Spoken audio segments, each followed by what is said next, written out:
Yes. Yes. Welcome. Come on in, sit on down. Everybody, tell them kids be quiet. Shut your mouth. Grown folks about to talk. Turn this up. Make sure, please.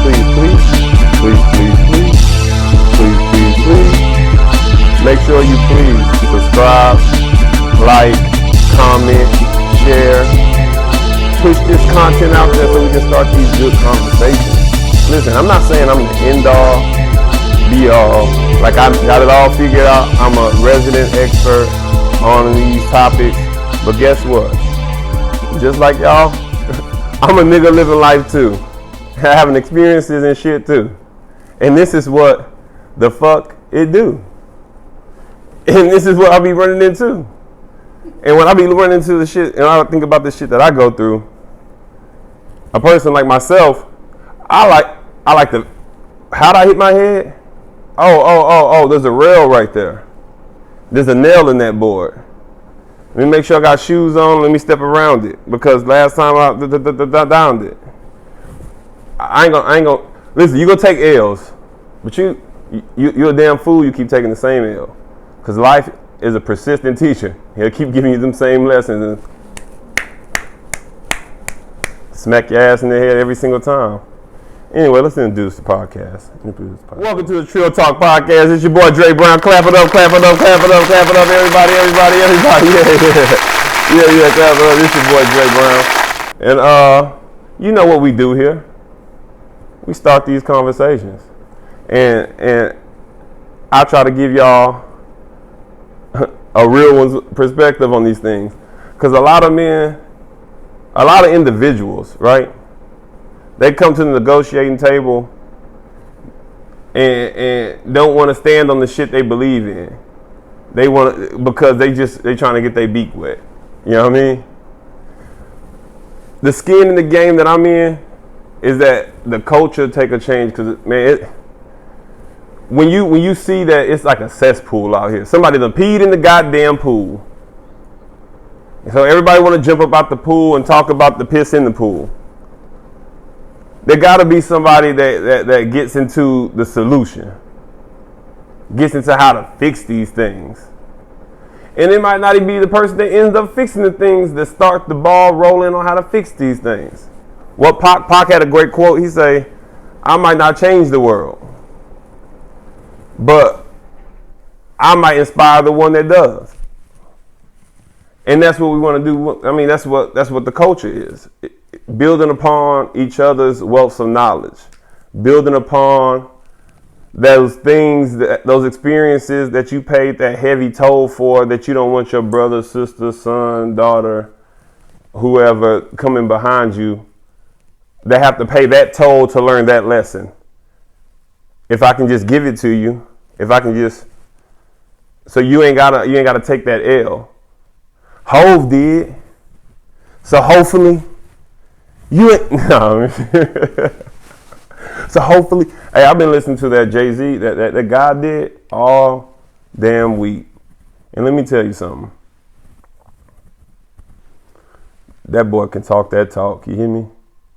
When you're a certain caliber and you come from, it's different when you're talking to like these people that's successful, them billionaires, because they talking about, my grandfather had a trust fund and he had property and my great grandfather and and then Hov come to the table like, bro, I was selling crack in the 90s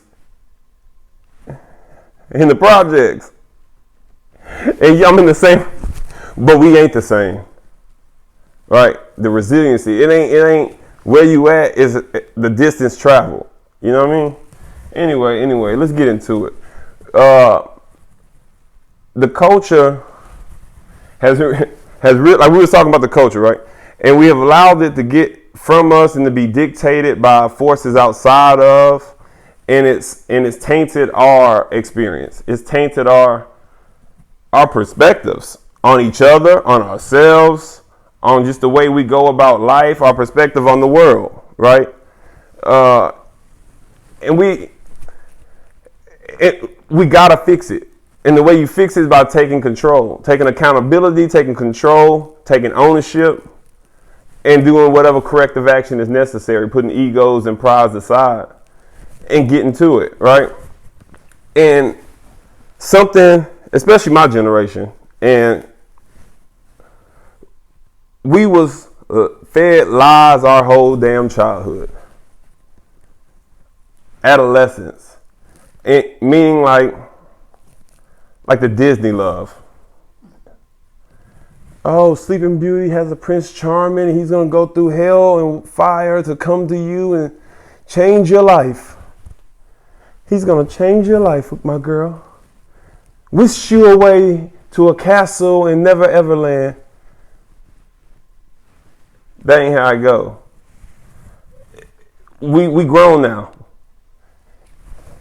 Get off the podcast if I'm lying to you. That ain't how this shit go. Ain't nobody coming to save you. There is no Prince Charming. There is no happily ever after. There is no just automatic fairy tale love. Shit, we was told about unconditional love. Sounds great. So does having a water slide instead of stairs, so my kids can come down faster and have a great time in their life. But that ain't what's happening. You know what I mean? That ain't how the world really going. And it's causing frustration, because when reality doesn't meet expectation, therein lies disappointment and frustration. Is right there in that crease. And because of all these, so like Disney, even take it out of the romantic sense. Remember like those high school TV shows and Saved by the Bell. Is that how high school was for you? Is that what it was? Was it High School Musical for you?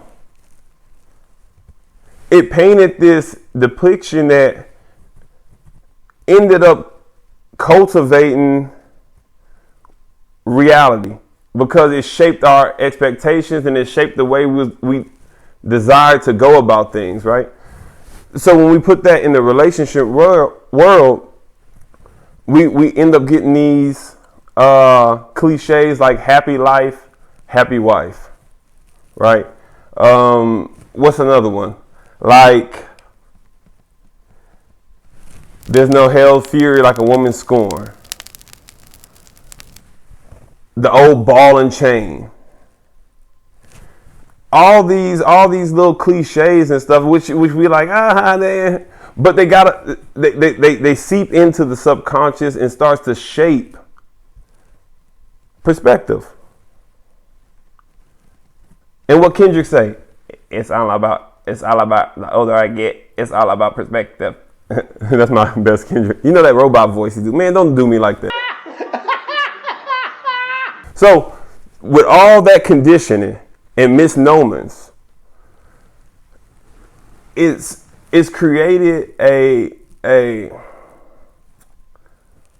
fatal condition for the modern household or the modern dating world, right? Because that's the issue. It can't be a household, because what ends up happening is, and that's why the divorce rates is up. Like, we'll get together, but because the man's voice, expectations has been silenced, and men are almost viewed as utilities over individuals or persons. Like, it's commonly kind of assumed that men aren't emotionally intelligent because we don't live in the emotional side of reality. Like, he don't know that you're really manipulating him, crying and all this stuff, so you can not accept ownership. That's why it's again, the cliche, like, your woman apologized? She said, what? I'm sorry. A woman saying I'm sorry. A woman thinks getting you something to eat or giving you a piece of pussy or giving you some head, that I'm sorry. Which is great. And give me that head. But also say you fucking sorry because I'm a human being and I deserve the same amount of consideration for my emotional welfare and my emotional state in this relationship, my morale in this relationship is dependent upon them affirmations. I'm pretty sure if you polled most men, if you take physical touch off a thing because we horn dogs. I mean, who don't like to be fucking touched? You know what I'm saying? By that, I mean, most niggas take a lot of suitors for the touching, and women's selection probably more selective. But who the fuck don't like that, right? But if you poll most men, I guarantee, not guarantee, I'll be interested to find otherwise that words of affirmation ain't one of the highest, if not the highest. And coincidentally is the most the most, I guess you would say, the one that's applied, the method that's applied the least, because usually a woman's tongue is pretty fucking sharp. It's powerful, but it's weaponized more than used to build or inspire. Now it's just as powerful in both. Don't get me wrong. That's not what we're discussing. We're talking about the way that the weapon is used. Men, we're physically powerful, right? But the way I use that physical strength is the determining factor. Because I'm just as strong enough to build you a house or to cause bodily harm. Woman, you can propel that man into his full potential and realize aspects of himself that he didn't know was there.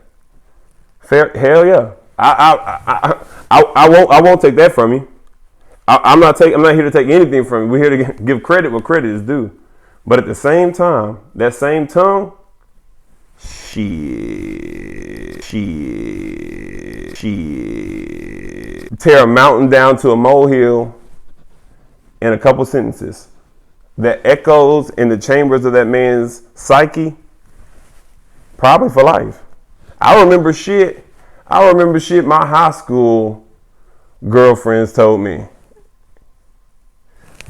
Okay, moment of transparency. One told me that I was too short and I had a little boy body. Now I'm a grown ass man. Now you can't tell me sitting down, I'm 6'3", pretty good shape. Don't have a little boy body. But that still echoes in the shit that little girl heard when she was a kid about being flat chested and getting laughed at for being odd bodied. She ain't that no more. She Yammy Tammy from Miami now. But that still echoes, right? But the way that the woman voice, thoughts, echo, just resonates in a man's ear, soul, when you have that in, is outstanding. Remarkable, if you will. Controls everything to it. So that's why that selection of how you speak to it, we kind of digressing from things, but that's an important point to stand on and like for us to get into right there, right? We'll put a note and we'll circle back and we'll expound more about how we talk to each other, right? We'll call it like words of affirmation. I don't know. We'll circle back to it, right? All right. But when you're discussing or when you're finding out about each other, the dating process isn't necessary. It isn't just about what you can do and seeing about how the person is now, right? Ooh, girl, he's clean cut. Ooh, my boy, she body type, whatever. Because if you're thinking about going forward with this person, we know people evolve. We want to look at, are they suited, or do they have the capability, mindset, do they have these things to go where I want to go or to supply the things that I need, right? Men, and this is now, women usually don't have a problem telling you exactly what they won't expect. God damn it. Them expectations, them expectations may be fucking wild. Hey, I seen a meme. I think it was last night. It's you got 5 kids, I got none. Why are you in my inbox? Which is funny. That's gonna hurt some people's feelings, but you gotta hear from that. You gotta feel it from that perspective. You gotta feel it from that perspective, because what makes you feel like I should have to, when I don't have? You want me to take on responsibilities that I haven't even created in my own life, that you created in your life, and 5? God, you better get off my. I'm liable to block the shit out of you. Not saying that there's not men out there that want you. Don't even turn up on me. And I might have even dealt with some women with 5 kids, but I didn't take you seriously. I'm sorry if this is how you found out on the podcast.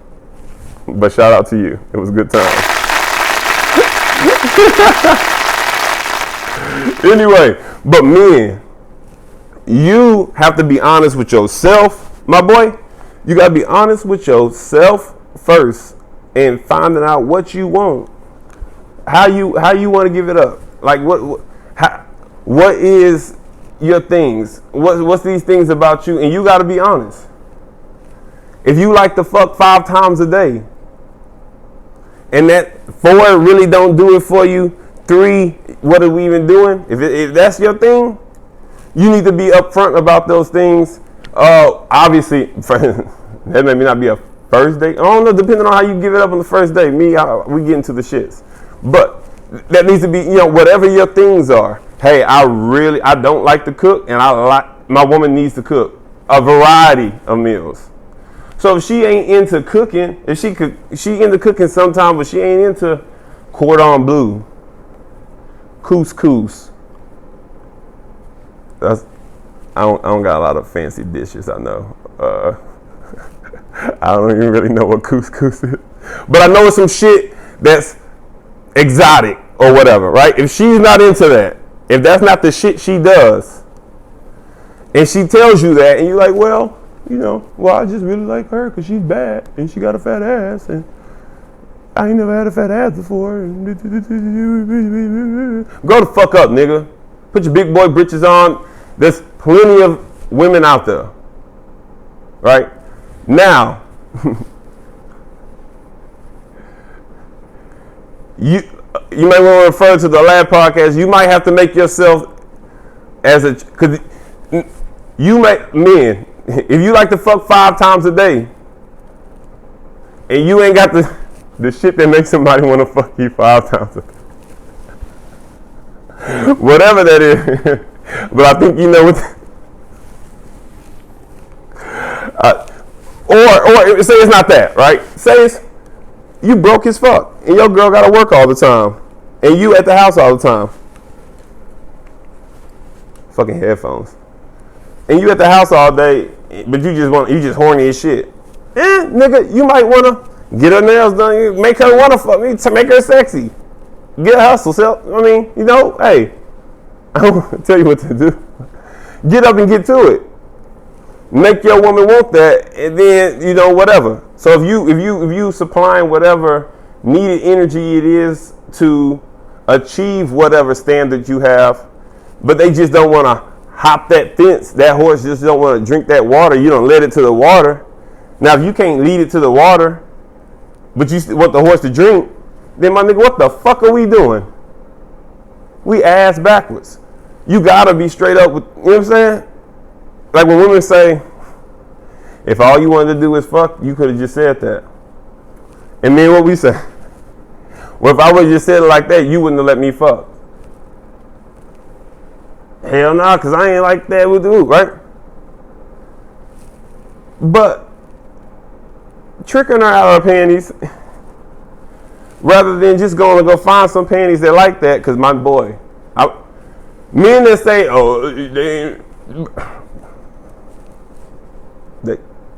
you ain't been outside enough, or you haven't made yourself as attractive in the sexual marketplace or as valuable in the sexual marketplace as you thought you have. Because, honest to God, they throwing, my boy. If you, like they say, if you keeping it P, if you straight up off the cuff with them, confident in your stance, if you I really like the she ain't even fucking taking you serious in your stance. That nigga just talking like it's like when you go to the negotiating table, when you go through and you say, I want 100 million. Bitch, you know goddamn well you don't need no 100 mil for the deal. You're gonna accept 100,000. But you trying to just blow me out the game like I'm Boo Boo the Fool. That's not how we do it. That's why I call it a negotiating table. Because you're with your interests, I'm for my interests, and we're trying to see if both of our interests align so that we can be a cooperative effort. And if it don't, you got to be okay with walking away from the fucking table. You got to be okay with, hey, better luck next time. Straight like that. Or on to the next. You know what I mean? Because when you're not, that's when we get into what I like to call your sexual formula. Right? You know, not necessarily sexual, your love formula. Let's call it like that, right? With men, that's kind of a very, is whatever you women like to think about it, it's the fucking reality. The sexual energy is the main conduit in a man's appetites. The core of his appetites is based through the sexual energy and however he feels about it. If that's breaking news to you, beep, beep, beep, beep, beep, beep, beep. Here it is, you know what I mean? But the love formula, right? Oftentimes, we try to think that this, and a lot of like content creators and a lot of people that speak on this shit, try to act like this is a one size fit all, right? Like it has to be a certain kind of way. We've been conditioned to believe that it has to be man, wife, first come love, then come marriage, then come the baby and the baby carriage. All that shit. We see it only before it's even fucking love, that baby show up. God damn. Real talk though. That's Trill spill for your ass. If that was the case, then I wouldn't have nothing to be podding about right now. We wouldn't have nothing to be podding about right now. There'd be a whole genre of R&B niggas that'd be sick as fuck. What the fuck would Tank be doing right now? Shout out to Tank. Please don't go. Like this. Y'all know I gotta get a singing in every episode. Y'all mean? You know I gotta. But your love formula.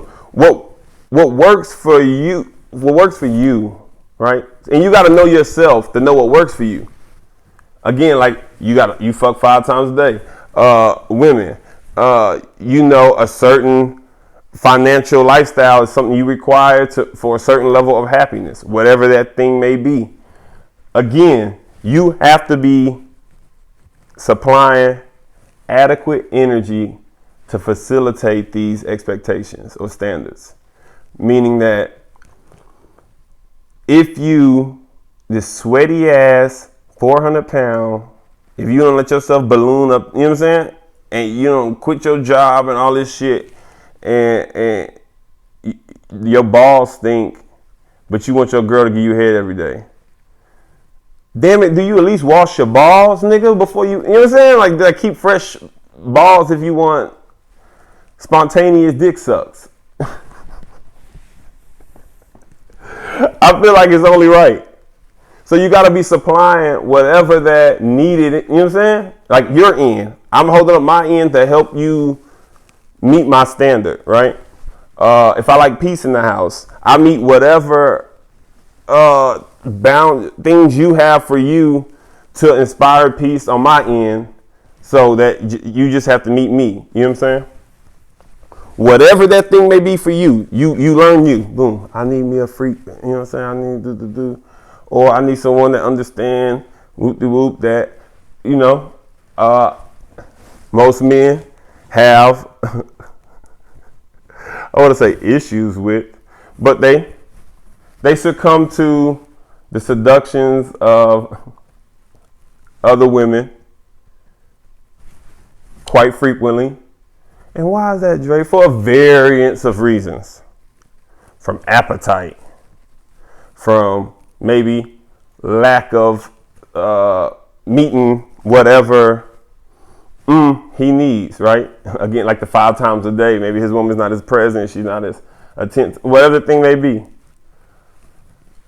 Men fall into that, right? So, but if he does everything for you, supplies that life for you, gives you peace, whoop-de-whoop, just, you know, or have the inkling that, or he maybe even told you that when he goes out of town, whoop-de-whoop, or whatever, right?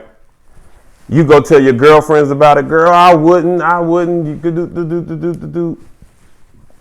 Convince you to leave, obscure your perspective. Because maybe you was fine with not knowing. That's going to strike a chord with a lot of women.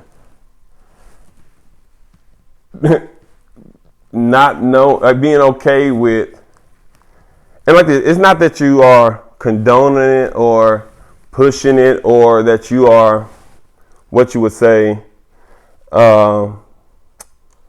enabling the action, right? But here we go. Let's draw an analogy. You know your man likes to eat a lot of food. He likes to eat 5-6 times a day. For whatever reason, either your schedule now, maybe you at some point in time you could, right? Or you said you could provide all these meals for him, so you guys agreed to go on to the partnership. And from life growing, careers, opportunity, all kinds of things, now you can't cook as much anymore.